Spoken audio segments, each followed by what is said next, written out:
E aí pessoal, tudo bom? Caso você não me conheça, eu sou Juliano Ribeiro, consultor e treinador pela Aspercom Educação Corporativa. Hoje eu quero falar com vocês sobre uma questão que o pessoal colocou para mim, dizendo o seguinte: o Kanban só serve para equipes que já trabalharam com Scrum. E eu quero explorar um pouco essa frase no vídeo de hoje. Bora lá? Olha só, vamos começar com o seguinte: a frase completa, no fim das contas, era essa. O Kanban não pode ser usado de cara em uma equipe, porque os times têm que ter um mínimo de planejamento. Daí o colega já me colocou algumas coisas, né, mas o time esquece das cadências do Kanban, daí dizem que tem que usar Scrum para a galera ter planejado ou planejamento. Daí depois podem ser usados o Kanban. Enfim, vamos começar do básico. Tá? Quando a gente fala de planejado, tá?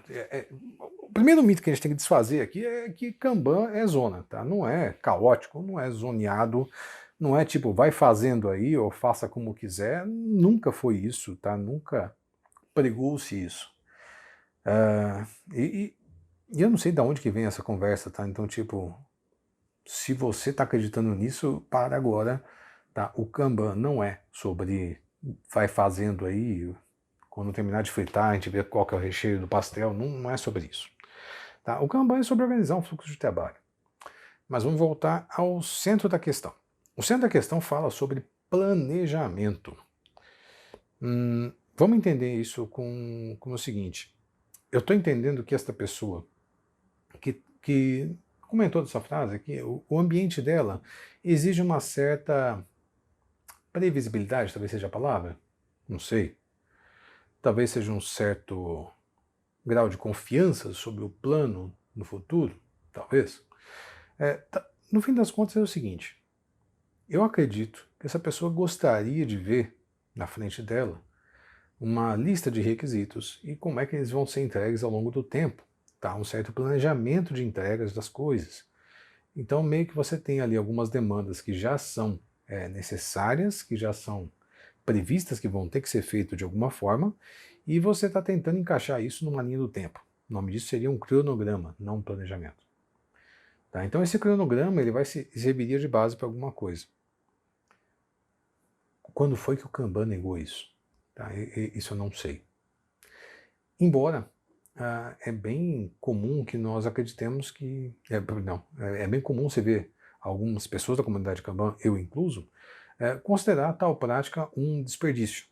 Tá? Por que é um desperdício? Porque eu estou gerando um plano para o futuro de algumas semanas ou mais que pode não se cumprir.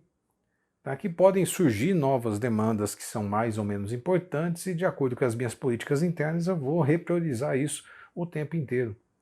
Então esse plano, ele muito provavelmente ele vai ter uma validade de até eu terminar ele. Quando terminar o plano, já não terminei de desenhar o plano, ele já não tem mais validade nenhuma. Por quê? Porque o cenário mudou.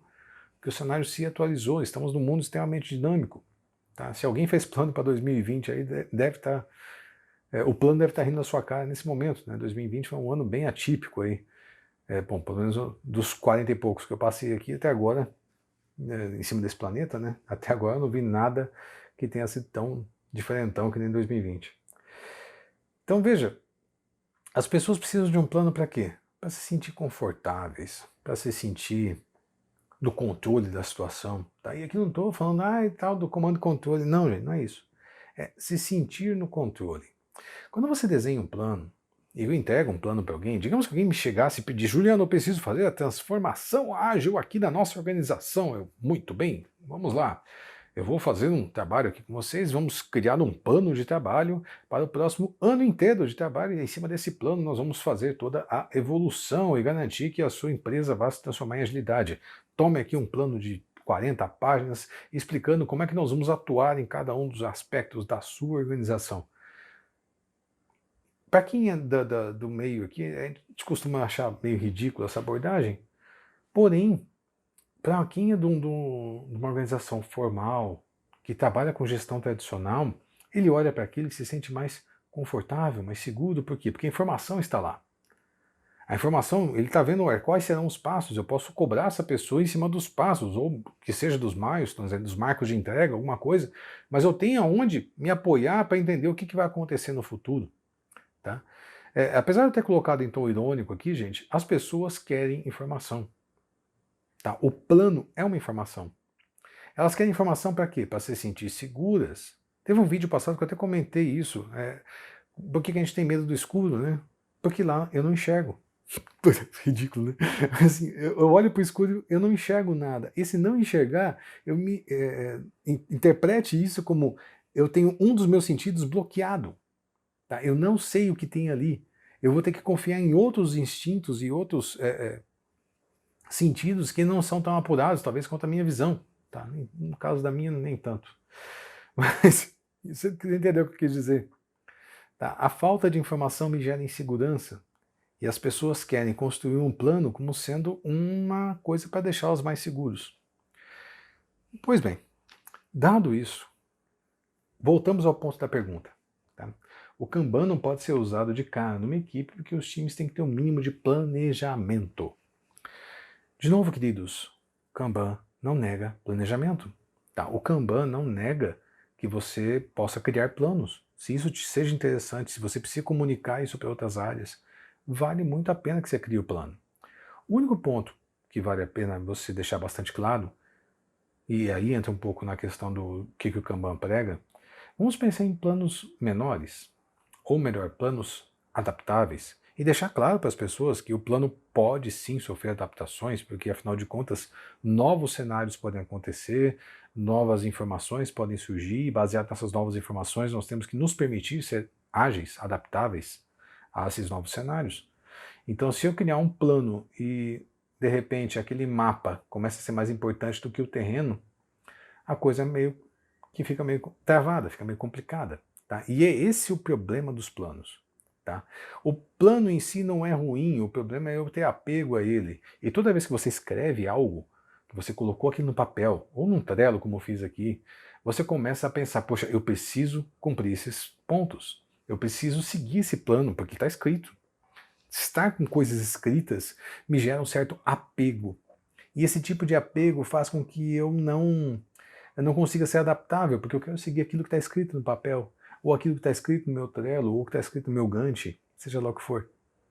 Tá? Eu não fico muito adaptável toda vez que eu escrevo. Então a minha dica para isso é planeje, mas planeje pouco. Tá? Pouco no sentido de pouco tempo para frente. Tá? Eu vou planejar algumas iterações, planeje com frequência.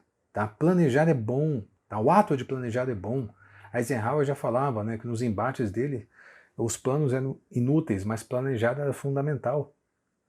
Porque qual que é a ideia por trás dessa frase? Eu preciso manter o exercício de planejar ativo. Tá? É fundamental que eu planeje constantemente.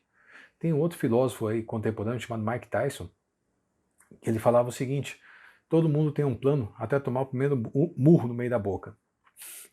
E esse murro no meio da boca quer dizer o seguinte: olha, toda vez que a realidade vem e te soca, o plano todo vai para o espaço e você vai ter que pegar e começar tudo de novo. Tá? O plano vai para o vinagre e você vai ter que começar a reagir àquilo que está acontecendo no mercado. Então, só para deixar claro, você não precisa deixar de ter planos, mas começa a pensar em planos mais, eu vou usar uma palavra forte, mas mais inteligentes, planos que são adaptáveis, planos que entendem que podem acontecer mudanças no seu cenário e essas mudanças vão ter que se refletir de alguma forma naquilo que você vai desenhar de novo. Então, gente, planejar é fundamental. Os planos em si são inúteis. O que o colega colocou ali sobre as cadências não são necessariamente para gerar planos. Tá? Elas são para te ajudar a alguns pontos de pensamento, vamos dizer assim, ao longo do Kanban. Tem uma live enorme. Tá? Eu digo enorme mesmo porque eu acho que tem umas 3 ou 4 horas de conteúdo que o Yoshima e o Oliveira fizeram. Eu vou deixar o link nos cards aqui, eu acho que o card fica aqui. Tá? Então vou colocar os cards aqui para vocês depois, linkando essa live. Tá? São 2 partes ali, falando um pouco sobre as cadências e o trabalho remoto, como é que a gente adapta e tal. Enfim, vale bastante a pena assistir isso, tá bom? Outra coisa, você não precisa ter, gente, um ponto de entrada, por exemplo, sendo especificamente do Scrum, tá? Porque lá tem planejamento. Do Scrum eu consigo ter um plano do que vai acontecer no sprint. Tá? Você pode começar do Scrum? Claro que pode. Tá? Se o teu ambiente funciona hoje com o Scrum, por favor, não tire isso agora. Tá? Não tire nesse exato instante. Deixe as dores virem antes de você fazer uma alteração. Se você tem um ambiente que está waterfall, não tira o waterfall agora. Se você tem um ambiente XP, PMBOK, sei lá, que modelo que você está seguindo hoje, não tira esse modelo de cara. Vai devagar, vai com calma. Vamos evoluir em vez de revolucionar. Tá bom? Gente, espero que esse vídeo tenha te encontrado bem. Tá? Se você ainda não está inscrito nesse canal, tá perdendo tempo, se inscreve, deixa aí o seu like, deixa o seu comentário, tá bom? E espero que vocês estejam sempre na paz de Deus. Fiquem bem e até o próximo vídeo.